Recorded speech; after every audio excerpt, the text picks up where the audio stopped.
Essa aula número 7 do curso, ela vai tratar de um período, um longo período, na verdade, que vai ali da segunda década do século XX, principalmente para ficar bem demarcado, a partir de 1914 até final da década de 60, início dos anos 70. Evidentemente, é um período muito longo, muita coisa aconteceu, a gente vai passar bem superficialmente nesse período, para caracterizar dois momentos bastante importantes da formação, né, do mundo contemporâneo, que foi aí o período, né, de quase colapso da economia capitalista entre 1914 e 1945 e a sua restauração no pós-Segunda Guerra Mundial, né, nos 30 anos aproximadamente após a Segunda Guerra Mundial, em que teve aí um período de reestruturação bastante exitosa, né, do sistema capitalista no pós-Segunda Guerra Mundial. Então a gente vai tratar basicamente de alguns aspectos históricos e econômicos, bem superficial mesmo, desse período, né? A gente vai ter que conta aí de alguns contratempos que teve aí nessas últimas semanas, vou ter que sintetizar mais o conteúdo nessa parte final do curso, né? Desse primeiro semestre da atividade presencial, da atividade pedagógica não presencial aqui da disciplina de Geografia do segundo ano. Então, primeira coisa, introdução. Na aula anterior, a gente discutiu algumas das características, né, da consolidação capitalista do oligopolístico-financeiro e a conformação do sistema mundo do imperialismo, né, do neocolonialismo e da divisão internacional do trabalho. Então, isso daí vai ser aí do período após a primeira Revolução Industrial, após o período revolucionário do século XVIII e início do século XIX, quando vai ter a consolidação do sistema capitalista e a concentração e centralização de capitais e as consequências econômicas, sociais e geopolíticas desse processo, né, que foi formar aí um sistema mundo cada vez mais integrado e também com o fortalecimento dos oligopólios e do capital financeiro já naquele momento. Então, muitas mudanças quantitativas e qualitativas ocorreram nesse período e que foram fundamentais para a estruturação do sistema mundo capitalista tal qual nós o conhecemos hoje. Por exemplo, muitas das multinacionais, das transnacionais que atuam ainda hoje né, conhecidas, elas surgiram aí no final do século XIX, início do século XX, justamente aí nesse período de auge, né, do capitalismo oligopolístico financeiro que nós abordamos na aula 6. Então, aprendemos também, né, falamos que foi um período de intensa acumulação e concentração de capitais, aliado ao enorme tensionamento social nos países industrializados, e tensionamento também geopolítico, aqui a frase não ficou muito legal, mas enfim, também tem um intenso tensionamento geopolítico entre as potências na época também. Tendo em vista as insatisfações com a repartição das novas colônias, né, nós já discutimos isso na aula número 6. Então, com efeito, esse período para a alta e para a pequena burguesia, no caso a pequena burguesia falando aí da alta classe média, que a gente hoje chamaria aí da alta classe média, foi um período de enorme prosperidade e otimismo em relação ao futuro. Evidentemente, para a massa da população, dos trabalhadores, não foi um período muito alvissareiro, né? Tanto é que as grandes levas de imigração de europeus, né, expulsos da Europa, né, por conta da pobreza, da fome, se deu também nesse período, né, em direção principalmente aos Estados Unidos, mas também à Argentina e ao Brasil, que pegou uma parte aí desses exilados. Exilados assim, né, desses imigrantes, né, desse fluxo imigratório. Então, mas de qualquer maneira, para a alta e a pequena burguesia, foi um período aí realmente de muita prosperidade e otimismo em relação ao futuro da humanidade. Esse futuro da Belle Époque, entretanto, veio abaixo com o assassinato do herdeiro do trono da Áustria-Hungria em 1914, o Francisco Ferdinando, né, que deflagrou a beligerância da Primeira Guerra Mundial. Na verdade, isso é interessante, porque o assassinato do herdeiro do trono, né, do arquiduque Francisco Ferdinando, e foi um evento absolutamente banal, né? Foi lá um extremista,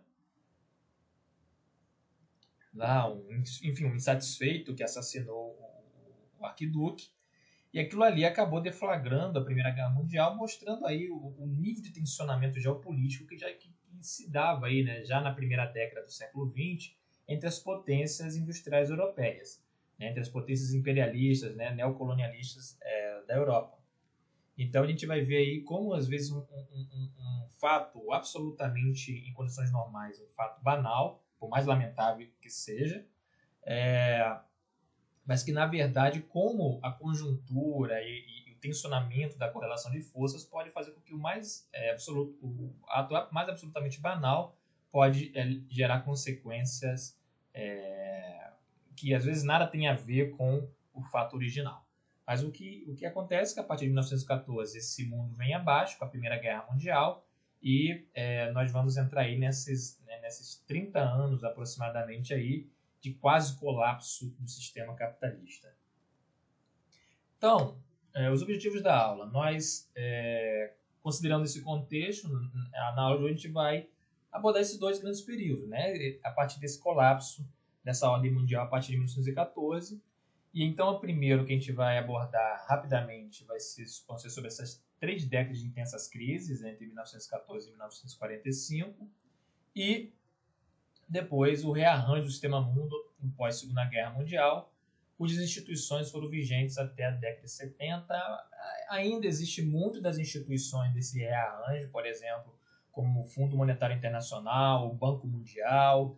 Ainda tem uma atuação importante no sistema de relações internacionais, mas, digamos assim, a própria função, ou o próprio papel dessas instituições mudaram, né, depois da década de 70. Então, isso daí vai ser um fator importante também, mas, de qualquer maneira, a gente vai abordar rapidamente também esse período. Então, primeiro, tratando dessas décadas de quase colapso do sistema mundo capitalista. Em primeiro lugar, com a deflagração da Primeira Guerra Mundial, que evidentemente foi considerado primeiro após o término da Segunda Guerra, o sistema mundo capitalista entrou num longo e tortuoso período de crises, guerras e revoluções, cujo ápice foi justamente o segundo, né, grande conflito mundial. E aí a gente vai falar assim dos vários eventos que houve pelo mundo, né, que existiram pelo mundo, mas a gente vai selecionar aí 4 principais que realmente abalaram o sistema mundial.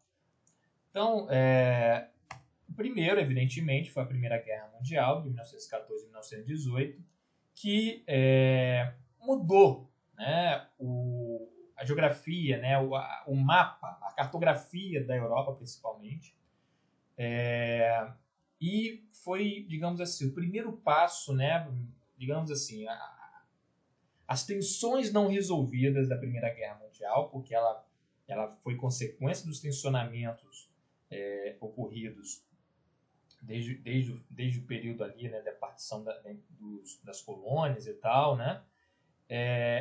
Essa Primeira Guerra Mundial ela vai ser resultado e vai ser a tentativa. Assim, tentativa a gente fala, não é uma coisa assim pensada, mas vai ser um processo cujo motor é resolver essas tensões, né?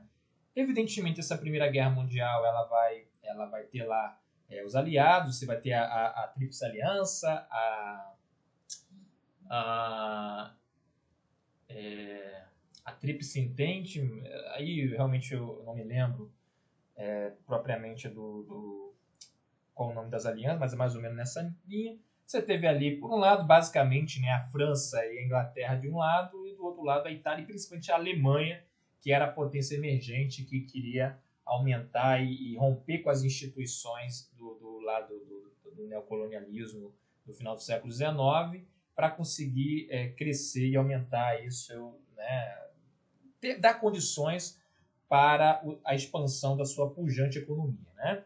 Que a Alemanha, junto com os Estados Unidos, eram os países que mais cresciam, né, economicamente naquele período. E a Inglaterra ainda, apesar de já ser um império que já chegar a seu auge, já passar a seu auge, né? Posteriormente o Império Inglês ele vai começar um paulatino processo de decadência até, né, realmente sua dissolução no pós-Segunda Guerra Mundial,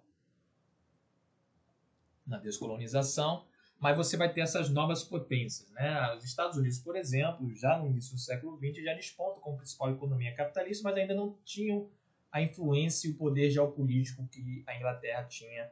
Isso aí só vai se consolidar realmente no pós-Segunda Guerra Mundial, que é quando os Estados Unidos vão surgir como a maior potência realmente geopolítica e geoeconômica no sistema capitalista. Mas aí, antes da Primeira Guerra Mundial, alguns fatores desses tensionamentos, por exemplo, na própria formulação teórica, a Alemanha foi um dos últimos países das potências a se unificar enquanto Estado nacional. Os Estados prussianos, né, ali, ele só teve a unificação alemã só aconteceu em 1870, né, é bem tardio, assim como também a unificação italiana, que também se deu aí mais ou menos nesse período.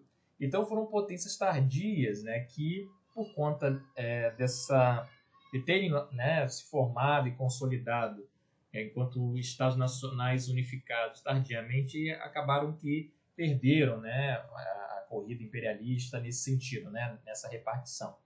Então, tentando correr atrás, eles, né, foram... A Alemanha, por exemplo, foi a grande formadora, por exemplo, de uma série de concepções que foram fundamentais. Por exemplo, a Universidade Moderna ela é uma criação alemã, né? Com a Universidade Humboldt. As primeiras sistematizações, né, modernas, por exemplo, das ciências sociais, né, das ciências humanas, também vão ser alemãs. A geografia alemã, por exemplo, juntamente com a geografia francesa, vão ser as primeiras escolas realmente, né? Na verdade, a geografia alemã ela vai ser a primeira e mais influente, antes mesmo que a geografia francesa. E é importante dizer que, nessa época, as escolas de pensamento geográfico, falando especificamente da geografia, elas eram muito ligadas à justificação para dois papéis fundamentais. Primeiro, descrever as colônias. Então, por exemplo, na França, você tinha, nos departamentos de geografia, na geografia universitária, havia, por exemplo, a formação da geografia colonial, que era justamente a formação de quadros que ajudariam a descrever e conhecer os territórios das colônias, né? Lembrando que a França, depois da Inglaterra, foi o país aí, com o maior número de colônias. Então, a geografia colonial na França ela foi muito importante, né, nesse sentido. E mesma coisa na Alemanha. A Alemanha, a geografia ela vai ter um papel fundamental, claro, né, no conhecimento do território e na formação, e aí em todos os países, né, na formação e na legitimação da ideologia nacional. Então, o ensino da geografia na escola, e aí, por exemplo, a escola moderna também vai ter na Alemanha, uma das suas pioneiras, o ensino da geografia e da história vão ter um papel muito importante, né, para quê? Para formar nas novas gerações o sentido de nação, essa identidade nacional. Então, a ideia, por exemplo, né, a concepção do que representa a bandeira, quais são os símbolos nacionais, quais são os heróis nacionais, tudo isso se constitui um papel importante e tanto a geografia quanto a história vão ter um papel muito importante nesse sentido. Então, outra coisa é legitimar a própria existência do Estado Nacional. Tanto que na geografia alemã, um dos principais conceitos formados nesse período aí do final do século XIX e início do século XX foi o conceito de espaço vital, né, do geógrafo alemão, os primeiros pais, né, do pensamento geográfico moderno, chamado Friedrich Ratzel. Friedrich Ratzel ele elaborou, por exemplo, o conceito de espaço vital, considerando que o poder, né, a base do poder de um Estado estava no solo e que para o crescimento do Estado, de uma nação, era fundamental, existia uma correlação de uma determinada quantidade de solo, uma quantidade de espaço, né, da onde você tiraria os recursos para a sobrevivência da população e para o desenvolvimento econômico desse país. Então, o conceito de espaço vital. E aí é evidente que isso depois foi apropriado na beligerância, na ideia de que a Alemanha estaria procurando espaço vital. E aí a coisa de que a recuperação dos territórios da Polônia, que dentro da Constituição, dessa reconstrução da história, dizer que eram terras que pertenciam ao povo germânico, mesma coisa da região da Alsácia-Lorena, né, que sempre foi uma área de disputa com a França, e etc. Havia também outras formulações de cunho mais geopolítico, como, por exemplo, do próprio Haushofer. Na Inglaterra, também nessa época, teve um papel importante também de um pai fundador da geografia inglesa, que inclusive hoje é um nome de cátedra na Universidade de Oxford, que é a cátedra mais importante e mais prestigiosa do Departamento de Geografia da Universidade de Oxford, que é a cátedra Alfred Mackinder. E o Mackinder foi um importante acadêmico que, membro da Royal Society of Science, da Inglaterra,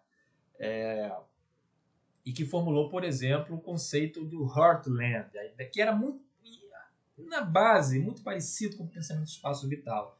E aí, qual era a discussão? A ideia de que, para o domínio geopolítico do mundo, existia uma área na Eurásia, que precisaria dominar a Eurásia, e dentro da Eurásia haveria uma área, mais ou menos na área central do continente eurasiático, em que o país que conseguisse dominar essa área conseguiria dominar o mundo, porque teria acesso a todos os mares e teria uma quantidade de recursos que permitiriam um grande desenvolvimento e uma autonomia desse país, dessa nação.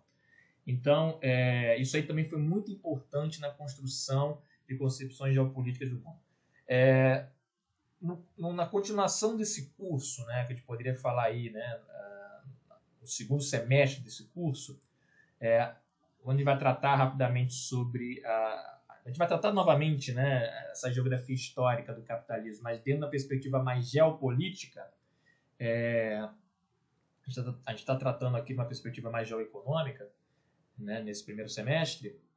A gente trata um pouco dessas teorias, a importância dessas teorias no pensamento, na forma de atuação dos Estados nacionais nas relações geopolíticas. Então, tudo isso está se discutindo, está se construindo, então formando o caldo intelectual, cultural e político, que fez parte desse tensionamento. Quando a Primeira Guerra Mundial aconteceu, essas tensões elas não se resolveram e você teve várias coisas mal resolvidas. Como a Alemanha perdeu a Primeira Guerra Mundial, no Tratado de Versalhes, as potências vencedoras trataram de tentar humilhar os perdedores.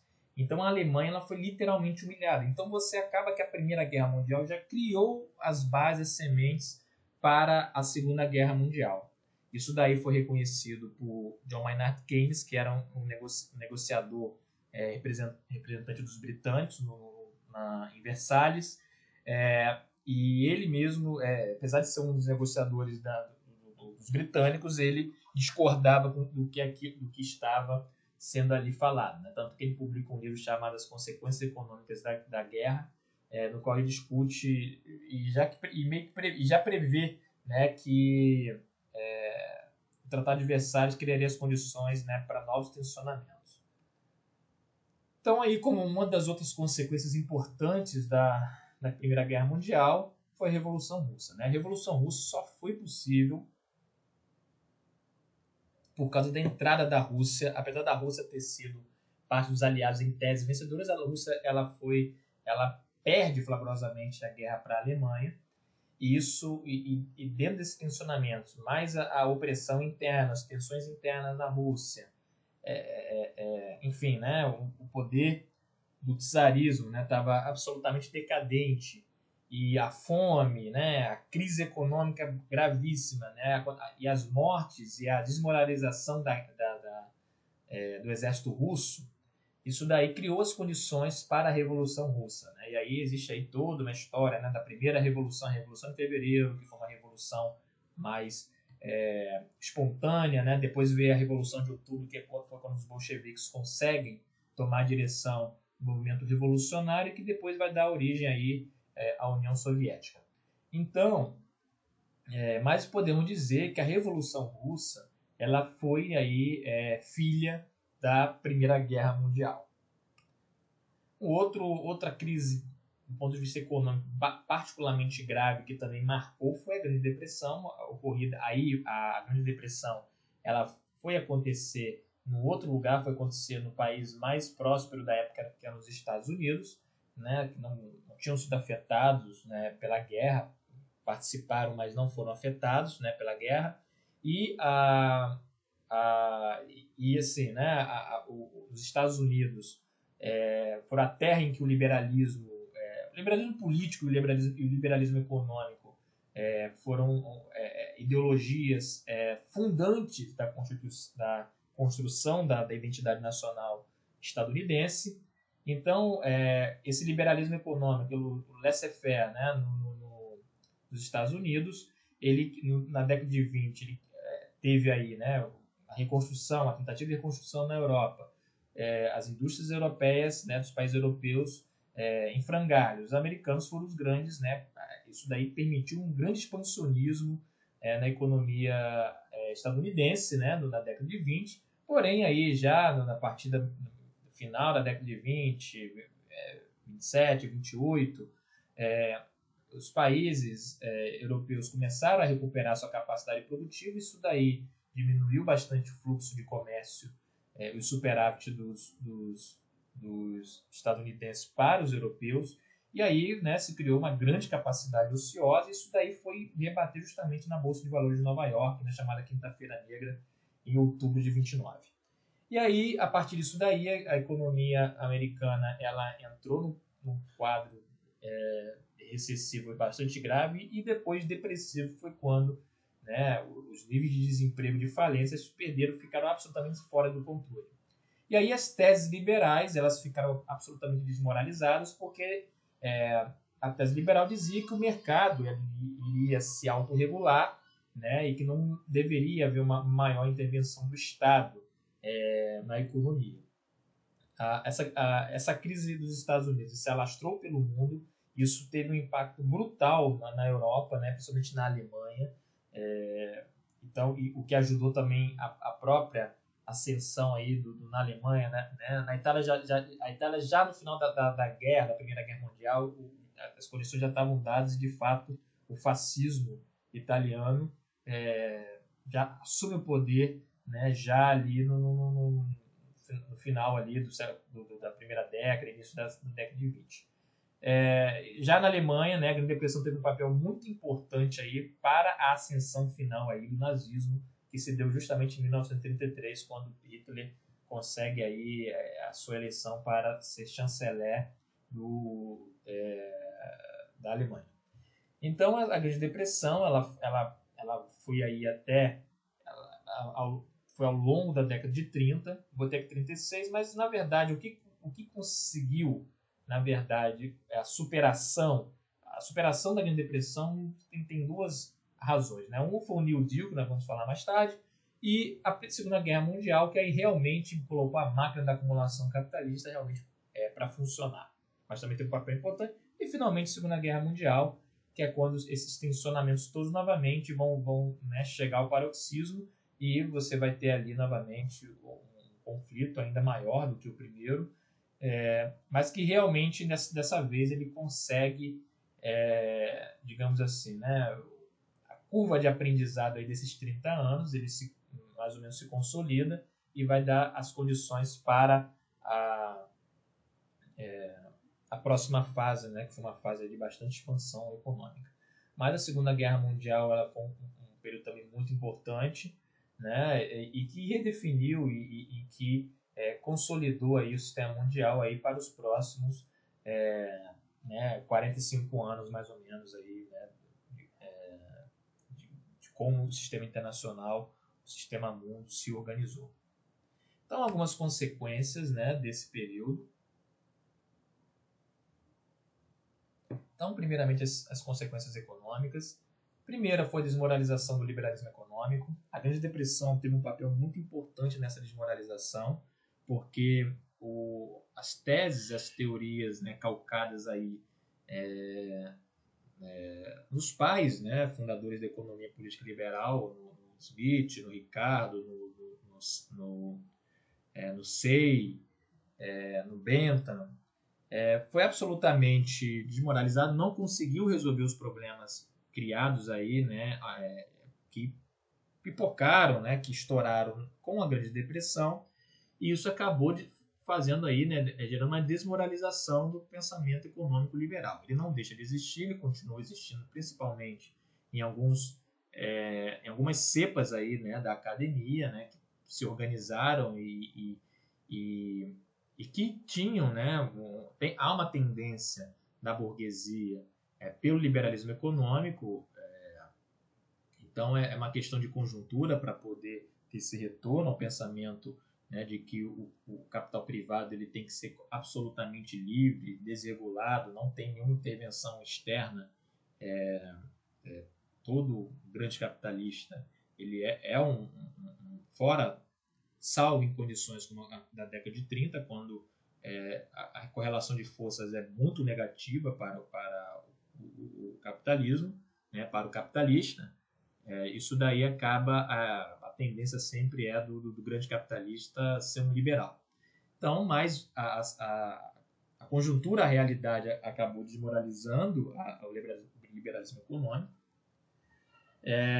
Como consequência e como alternativa ao liberalismo, né, você teve o advento do consenso keynesiano, que já defendia uma maior capacidade de intervenção do Estado na economia para salvar o próprio capitalismo, é importante dizer, porque depois alguns dos principais defensores já nessa época do liberalismo econômico, da liberdade de mercados, né, como o Friedrich von Hayek, principalmente, depois, né, com uma linguagem bastante virulenta, passaram a chamar esse consenso keynesiano de socialismo, né, mas não tinha nada de socialista, pelo contrário, né, o consenso keynesiano foi fundamental para salvar o capitalismo de si mesmo. E aí o intervencionismo estatal, né, o New Deal e os congêneres, que na verdade não, muito desse intervencionismo estatal ele foi feito de forma até espontânea, como por exemplo o intervencionismo aqui do varguismo no Brasil, né? Ele foi antes da consolidação da obra do Keynes, né? Com o seu livro a Teoria da Moeda e do Juro, né? Que foi publicado em 1936. Mas o New Deal ele teve muita influência do Keynes, né? E o New Deal foi fundamental para a retomada do crescimento econômico dos Estados Unidos e a superação das consequências da Grande Depressão. Mas você teve vários, né, outros. E aí o principal intervenção estatal foi a Segunda Guerra Mundial, que quando você vai ter ali a beligerância, você vai ter ali o Estado emitindo moeda, se endividando para poder fazer a guerra. Isso daí, evidentemente, né, consegue. A guerra geralmente é um excelente negócio para a acumulação de capital, porque você destrói e você gera uma demanda, né, que sempre é destruída. Então, você faz um navio, é destruído, faz uma arma, as balas elas se perdem. Então, realmente para a demanda, para fazer circular a máquina do capital, fazer rodar a máquina do capital, do dinheiro, a guerra sempre é muito, né, momento muito propício. Então, com a Segunda Guerra Mundial, isso permitiu realmente a superação das consequências da Grande Depressão. E as consequências políticas desse período, então, a primeira proliferação dos regimes fascistas e autoritários, a reconfiguração do mapa europeu, teve a primeira reconfiguração pós Primeira Guerra Mundial, por exemplo, a Alemanha perde território, a Áustria-Hungria deixa de existir, né? Aí você vai ter aí dois países, a Áustria e a Hungria. Na Segunda Guerra Mundial, no pós-Segunda Guerra Mundial também você teve uma outra mudança ainda mais importante, que foram ali a divisão da Europa na Europa sob influência soviética, Europa sob influência estadunidense, a divisão da Alemanha, né, que depois vai virar Alemanha Ocidental e Alemanha Oriental. Então isso tudo aí, né, esse mapa europeu ele vai ser fortemente reconfigurado. e o colapso dos impérios e a emergência das duas novas superpotências. Né? O colapso dos impérios, uma das consequências, nós não vamos aprofundar aqui, mas os impérios, né, daquela divisão da Conferência de Berlim, eles deixam de existir justamente nos 4, 5 anos após o término da Segunda Guerra Mundial, com um processo de descolonização. Né? Então, aí que vão se formar os países na África, na Ásia, né, tal qual não mudou bastante coisa de lá para cá, mas você vai ter aí esse processo, né, e particularmente em alguns lugares da África, com consequências muito, muito graves, né, porque aquilo, né, aquela divisão que foi feita não levava em conta os povos autóctones que já existiam ali. Então ali depois virou a tragédia, né, a tragédia ali de vários países, né? O exemplo aí dos mais famosos é o caso de Ruanda, né? Que os belgas, quando eles saem, né, da colônia, né, da então colônia de Ruanda, a Ruanda nasce, né, sob guerra civil. E os belgas, né, abandonam Ruanda uma situação absolutamente deflagrada, né, inclusive de tentativa de genocídio. E a outra, esses impérios, quando eles colapsam, você também vai ter aí uma diminuição da influência desses antigos impérios. França, Inglaterra se tornam ainda potência, ainda países importantes, que depois ainda vão ter um grande desenvolvimento econômico, né? São países fundamentais do xadrez mundial, mas já nessa época incomparáveis as duas novas superpotências que surgem, que são os Estados Unidos e a União Soviética, que vão aí disputar a hegemonia mundial numa ordem bipolar até 1991, quando a União Soviética também entra em colapso. E aí, com o final da Segunda Guerra Mundial, uma nova ordem geoeconômica e geopolítica, né, vai surgir. E aí nós vamos entrar aí nessa nova fase, e aí nesse segundo tema da aula de hoje.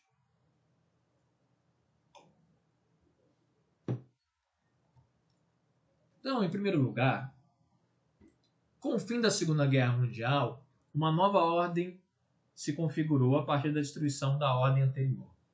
O consenso liberal deu lugar ao consenso keynesiano a nível internacional. Além disso, o mundo multipolar dos impérios europeus deu lugar à bipolarização entre a União Soviética e Estados Unidos. Então, E aí, falando especificamente sobre o consenso liberal e o consenso keynesiano, isso aí aconteceu uma coisa muito interessante, né, nessa época. Deixa eu ver aqui mais eu coloquei. Sim. Bom, vou retomar, mas já apontando aqui para esse tema. Na década de 50, já como parte desse aprendizado do período anterior, você vai ter, por exemplo, importantes membros da ONU, que também vai ser uma instituição que vai surgir no pós-Segunda Guerra Mundial, a Organização das Nações Unidas, em substituição às antigas Liga das Nações. Né? A ONU, inclusive alguns intelectuais, técnicos, economistas importantes ligados à ONU, vão ter obras bastante influentes, influenciados aí já por esse consenso keynesiano. Alguns deles não necessariamente não eram discípulos de Keynes propriamente dito, mas eram influenciados por esse espírito da época, né, que é um espírito reformista e tal. E aí, por exemplo, um autor muito importante nessa época, que influenciou muito, foi o economista sueco Gunnar Myrdal.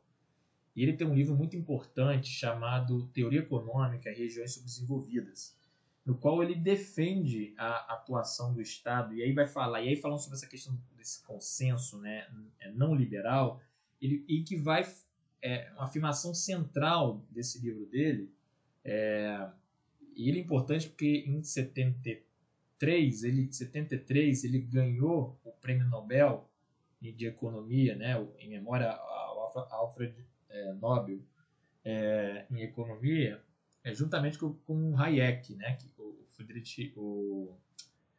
que era, né, um campeão aí do pensamento liberal. o Myrdal, né, ao contrário, ele considerava que as forças de mercado, apesar de se considerar que são importantes para o desenvolvimento econômico e tal, mas elas tendem ao caos, né? Elas tendem a gerar crises e ela não consegue resolver essas crises.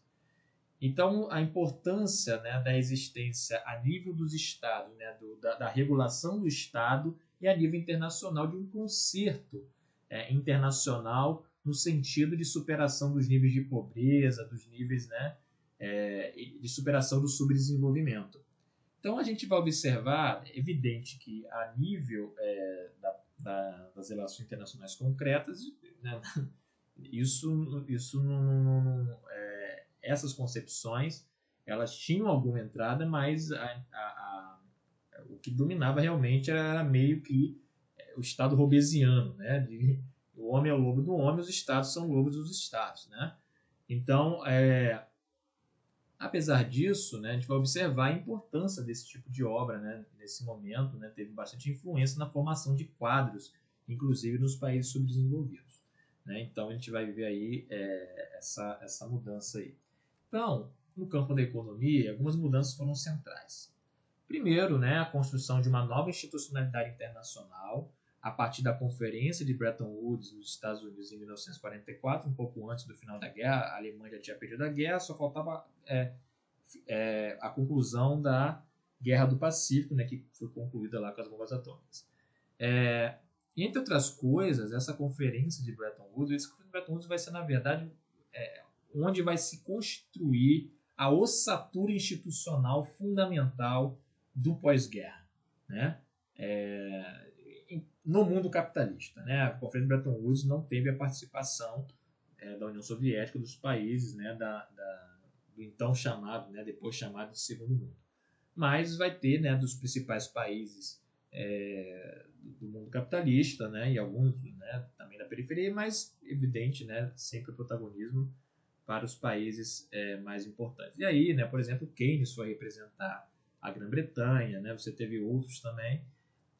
O Keynes ele teve um papel muito importante, mas nem tudo que foi instituído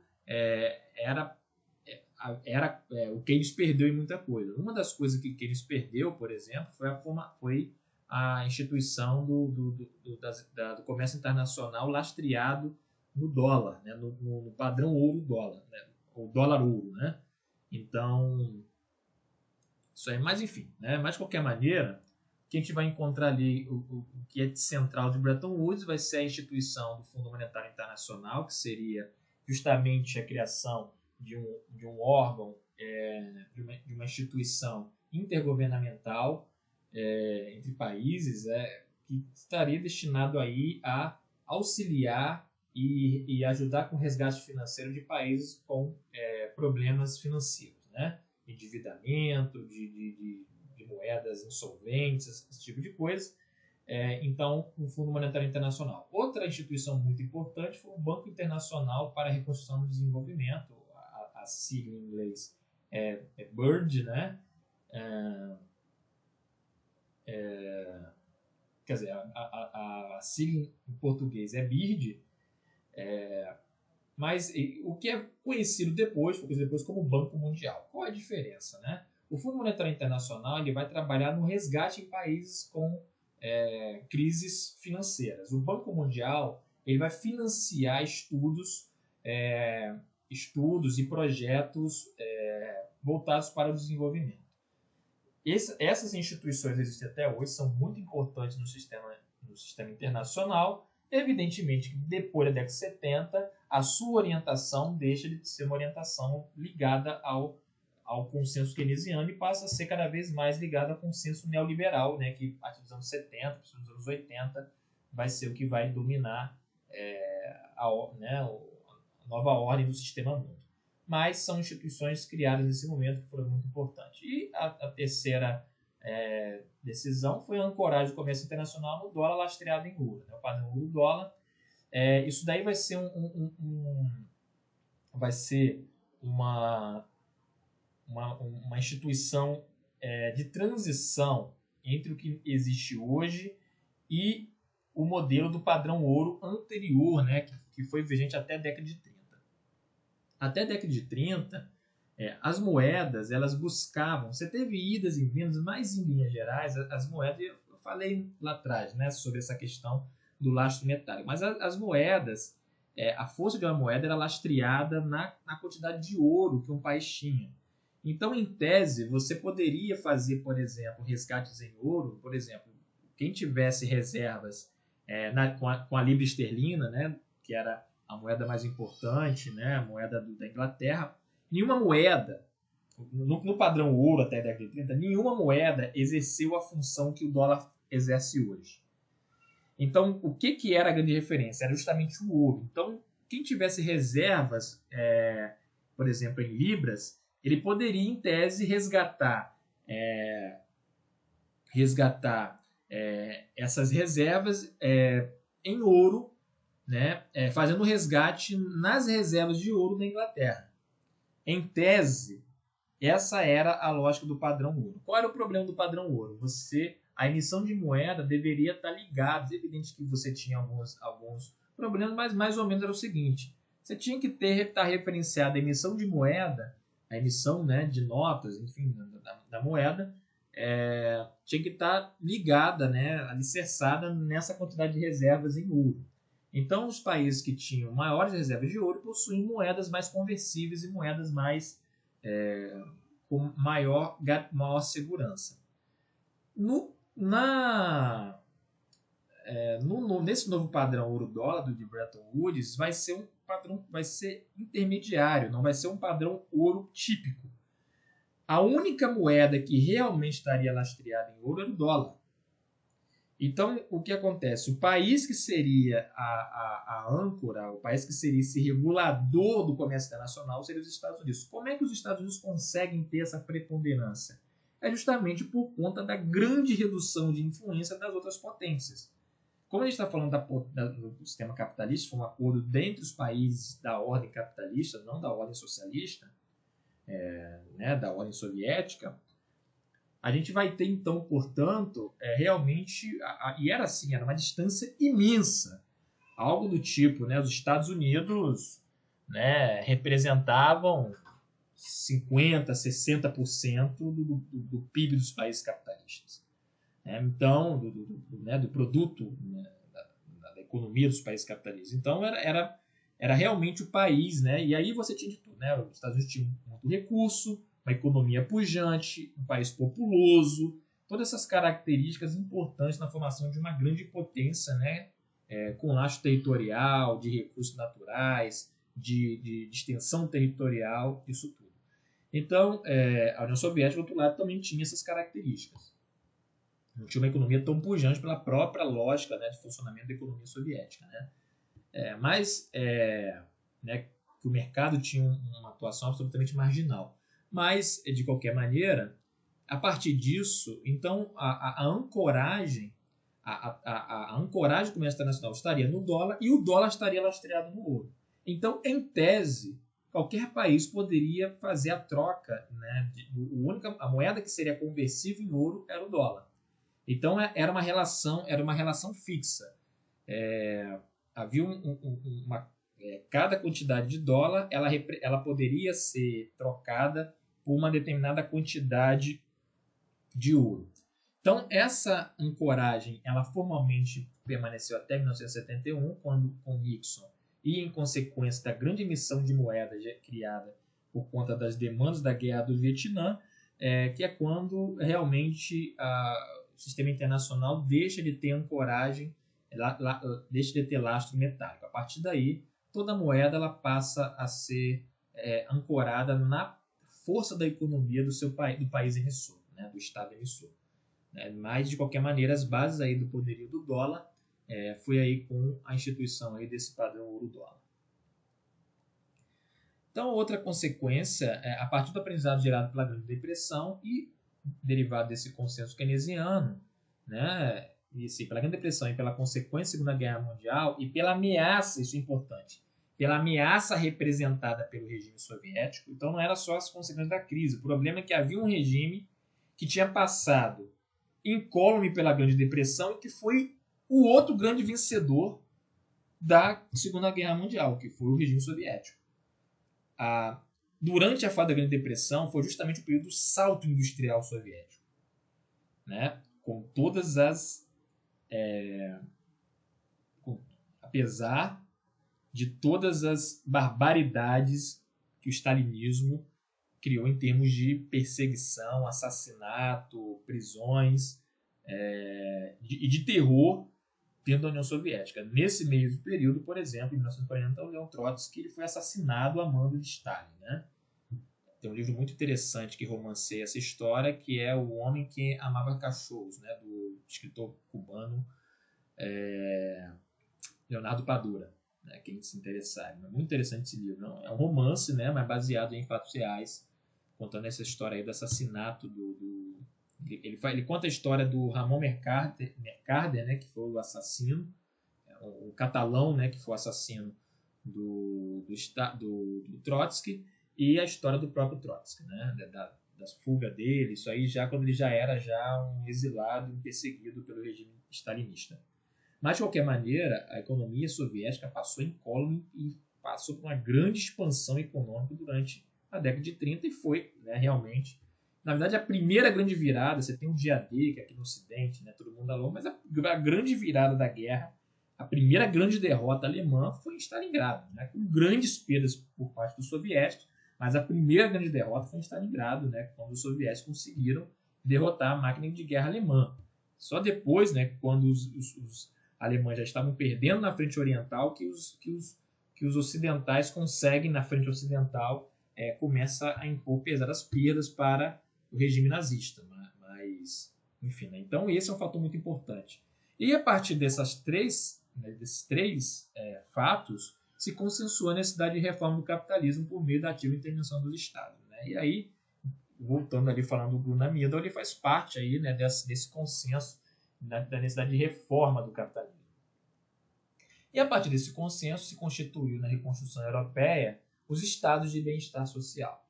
Sua contrapartida estadunidense foi o aprofundamento das instituições do New Deal. Nos países periféricos se formou o consenso em torno do desenvolvimentismo, que seria a tentativa de implantar nos países subdesenvolvidos os instrumentos do desenvolvimento econômico formulados nos países centrais. Então foram três grandes movimentos. Nos Estados Unidos, que nunca tiveram um estado de bem-estar social, mas o Pacto New Deal ele trouxe uma série de vitórias, por exemplo, de avanço do sindicalismo, uma série de ações importantes que melhoraram muito e que ampliaram muito a formação de uma classe média de consumo nos Estados Unidos, mas com a participação do Estado importante, mas com uma grande, por exemplo, nunca se construiu um sistema público de saúde, nem um sistema universitário público gratuito, como aconteceu na Europa. Na Europa, ao contrário, os Estados eles tiveram uma atuação muito mais central na sociedade. Então, por exemplo, inclusive algumas empresas importantes, como a própria Renault, a própria Citroën, eram estatais. Petroleiras, que nos Estados Unidos eram todas. Os Estados Unidos nunca tiveram petroleiras estatais. Na Europa, a petroleira, a Eni, né, que é a principal petroleira italiana, era estatal. A Total é norueguesa, mas esqueci o nome da petroleira francesa, era estatal. Então um papel importante de estatais, dependendo de cada país teve sua configuração, mas lá se criaram os estados de bem-estar social que, inclusive, a nossa Constituição de 88, agora está sendo desmontada de forma acelerada, ela foi inspirada nessas constituições e na formulação dos estados de bem-estar social. O SUS foi inspirado na Constituição desses estados de bem-estar social europeus. Então, tudo isso foi um papel muito importante. Então, tanto nos Estados Unidos como principalmente na Europa, os níveis de equidade foi nesse período em que realmente o padrão de vida e os padrões de equidade nesses países, em particular nos países europeus, da Europa Ocidental, então Europa Ocidental, chegaram a níveis nunca antes conhecidos. Depois eu não botei nessa aula, mas se você pega bem os níveis de desigualdade, despencaram nesse período. Então, o papel desses estados de bem-estar social foram muito importantes, né? Inclusive na intensa regulação do capital privado. Isso daí tanto nos países europeus, da Europa, né? Então Europa Ocidental, quanto nos Estados Unidos com o New Deal, com as consequências aí, né, dessas instituições do New Deal. Então a gente vai ter aí esse processo. E aí, qual a importância? Essa reforma do capitalismo desses países, né, dos países centrais, principalmente na Europa, era fundamental justamente para tentar reduzir a capacidade de influência política dos partidos comunistas ou do regime socialista. Porque a Revolução Russa ela se deu a partir da implosão, né, do regime antigo. O grande medo realmente que aconteceu ali durante o período ali dos 30 anos de colapso, havia realmente o medo da intelectualidade liberal e dos proprietários, né, da burguesia europeia, realmente de que as previsões, né, principalmente dos marxistas, de que chegaria um momento em que a economia mundial capitalista chegaria a um colapso e aí criaria as condições para a revolução operária, realmente acreditavam que isso poderia acontecer. Na década de 40, por exemplo, em 1942, o famoso economista Schumpeter, meu Deus, esqueci o primeiro nome dele, mas o Schumpeter, ele escreveu um livro, né, um clássico, que é o capitalismo, a democracia e o socialismo. E que ele entendia que a tendência dos países capitalistas era chegar numa forma de socialismo, né, em virtude do próprio sucesso do capitalismo, mas que a tendência é chegar cada vez mais próximo daquilo que seria, que se entendia como um regime socialista, que era o que se via na União Soviética, né, de um capitalismo em que o mercado perderia poder, que você teria uma regulação central, tudo isso. Então, essa era uma concepção que era muito presente. Depois da Grande Depressão, isso tornou muito importante. Então, essa reforma do capitalismo seria muito importante, justamente para mostrar, e aí na Europa Ocidental isso vai ser bastante representativo, para fazer frente à Europa Oriental e à União Soviética. Então, aí você realmente mostrar que no capitalismo havia possibilidade de criar equidade e bem-estar social. Então, isso foi um fator muito importante. Nos países periféricos, nunca conseguimos chegar, mas não sabe bem-estar social, mas teve muita influência. Então, por exemplo, a concepção do desenvolvimento econômico dos países, um certo nacionalismo desenvolvimentista, isso daí meio que se proliferou em vários países da periferia, inclusive no Brasil, com o varguismo, com os 50 anos em ciclo de Juscelino Kubitschek, e depois mesmo com os próprios militares, né, principalmente com o Geisel, né, entre 74 e 79. Então, essa foi aí a consequência dessa concepção, desse consenso do pós-Segunda Guerra Mundial nos países periféricos. Entretanto, nem tudo foram flores, né?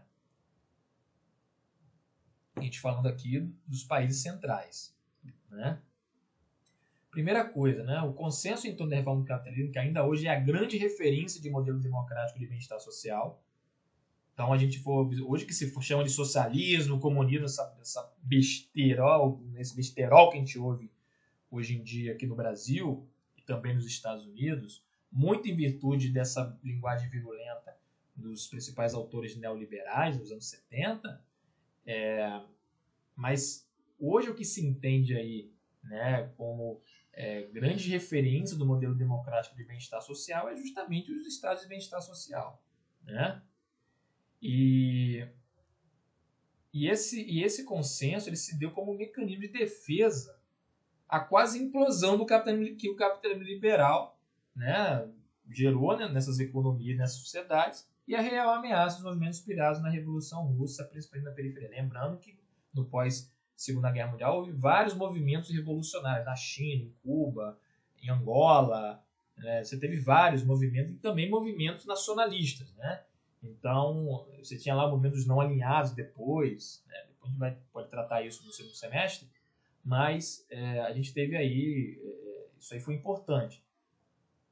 Mas, como eu falei, nem tudo foram flores, a Guerra Fria foi a contrapartida aterrorizante às altíssimas taxas de crescimento econômico e às melhorias dos padrões de consumo dos países centrais. Além dos riscos da corrida armamentista, nos Estados Unidos, né, principalmente, criou-se uma verdadeira histeria anticomunista, cujo fenômeno mais acabado foi o macartismo. Quem quiser ver tem um filme muito bom, recente, estava passando no Telecine, mas tem um filme chamado Trumbo, que conta a história da lista negra, o impacto da lista negra na comunidade artística de Hollywood entre a década de 50 e a década de 70, né, final da década de 60. A lista negra, né, que foi uma das políticas do macartismo. Então, essa histeria, né, e aí nos Estados Unidos você teve um período então, de muita ampliação do consumo, da ampliação das classes médias, muito otimismo com relação ao futuro, mas ao mesmo tempo, quem tinha uma concepção mais crítica e divergente daquilo que o setor mais conservador da sociedade, né, que era muito bem instalado na política, muita gente foi perseguida nos Estados Unidos, né, professores, artistas, até empresários, né, realmente, né, o caso mais conspícuo, mais famoso foi o caso do casal Rosenberg, né, que inclusive foram assassinados pelo Estado, né, eles foram condenados à morte, né, acusados de terem repassado informações do programa nuclear dos Estados Unidos para agentes, né, soviéticos, né? Mas enfim, então você teve muito isso. Nos países periféricos, viu-se a disputa entre os dois polos de poder, que patrocinavam tomadas de poder e regimes repressivos. Isso tanto por parte da União Soviética como por parte dos Estados Unidos, né? Então, essas duas superpotências, elas disputando a hegemonia mundial, elas patrocinavam essas tomadas de poder e regimes repressivos. Então, a União Soviética patrocinou vários golpes na Europa Ocidental, quando você tinha movimentos, por exemplo, de democratização do socialismo. A União Soviética via isso como uma ameaça e tomava realmente, né, metia golpes. Mesma coisa dos Estados Unidos, na América Latina. Então, você teve ali todos os golpes militares desse período, né, a começar pelo Brasil, foi o primeiro, 64, né, depois passou pela Argentina, Chile, Uruguai, enfim, né, todos eles foram patrocinados diretamente pelos Estados Unidos, né, como hoje também, né, no Brasil a gente já vê cada vez mais aí essa interferência dos Estados Unidos nessa situação terrível que nós estamos vivendo. E aí algumas fotos, né, para a gente ir caminhando para o final. Aqui um exemplo falando aqui, né, desse período de colapso. Aqui é um mendigo. Vocês olhem os detalhes, né? Vestimenta militar. Quem era isso aqui? Isso aqui era um antigo soldado que perdeu a perna na Primeira Guerra Mundial, né, que matou muita gente na Europa, e que no pós-Primeira Guerra Mundial estava completamente desamparado. Quer dizer, assim, né, se tinha algum tipo de reparação, era muito pequeno, a ponto dessas pessoas empobreceram muito, né, ficaram inválidas para o trabalho operário, por exemplo, então viraram mendigos, né, viviam da solidariedade alheia. Então, mostrando aí esses tensionamentos, né, do pós-Primeira Guerra Mundial. Aqui uma outra consequência também, né, desse período foi a hiperinflação alemã, né, que foi entre 1921 e 1924, que é consequência também da Primeira Guerra Mundial. E aí é uma senhora que está utilizando notas, né, dinheiro para acender uma lareira. Então a hiperinflação alemã foi aí, né, talvez aí a pior hiperinflação registrada aí, né, pelo menos no século XX, né, uma hiperinflação realmente quase um tipo ideal, né, do que é uma hiperinflação. O Brasil passou aí nos anos 80, nos anos 90, uma situação bastante parecida, mas ao que me consta não tão grave, né, foi grave, muito grave, também foi uma hiperinflação, mas a hiperinflação alemã ela foi particularmente atroz, né? Isso também ajudou a tensionar esse período da década de 20 aí na Alemanha.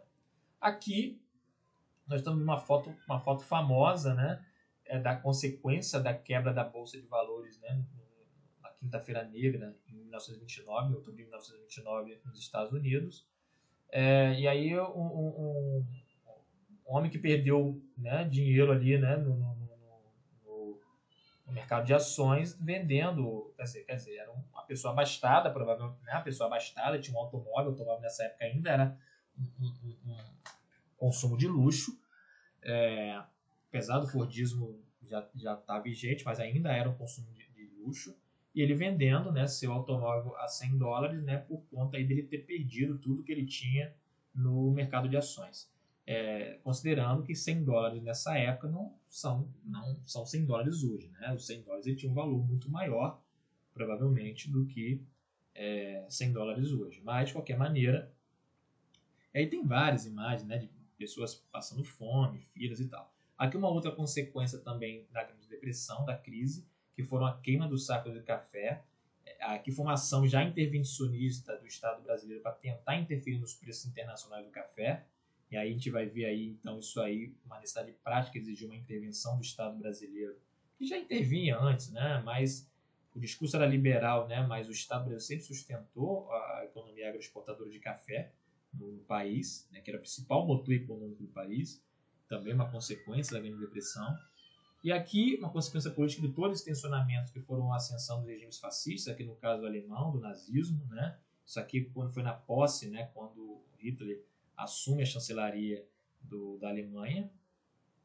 E aqui a consequência da destruição, né, causada pela Segunda Guerra Mundial na cidade de Polônia, na Alemanha. Né? Isso aqui foi um fator importante depois, no período depois de crescimento depois, porque a reconstrução permitiu, criou muita condição de acumulação de capitais, né, de geração de emprego, esse tipo de coisa. Então a própria reconstrução, e aí lembrando aquela abordagem teórica dizendo que a construção de infraestrutura como é importante para a geração de emprego e para fazer a economia capitalista andar. Porque ao mesmo tempo em que ela gera demanda, absorve capitais, ela cria condições futuras de acumulação. Então, mas de qualquer maneira, isso aí foi um saldo aí desse período. E aí nós vamos ver aqui alguma desses fatores que deram condições para a nova era, né, no pós-Segunda Guerra Mundial. Aqui ainda na década de 30, o New Deal, né, a construção de estradas, né, de infraestrutura, naquela mesma lógica, né, aqui fala USA Work Program, né? Então, isso aqui era o programa de trabalho, de frente de trabalho, justamente para tentar reduzir o altíssimo desemprego, né, que atingiu aí 30% a 40% da população em idade de trabalho nos Estados Unidos, né, para ver a profundidade dessa crise. Então, o New Deal.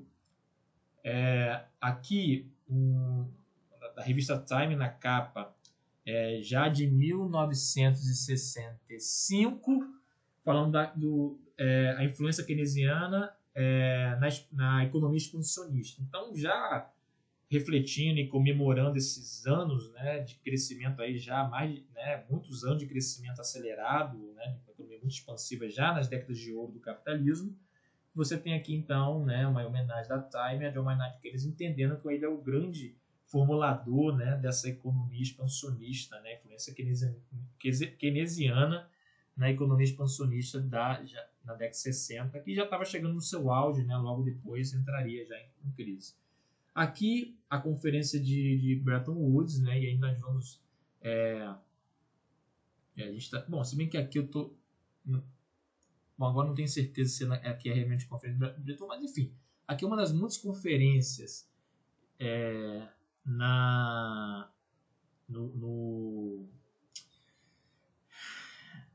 no pós-guerra, né? E aqui o Keynes representando novamente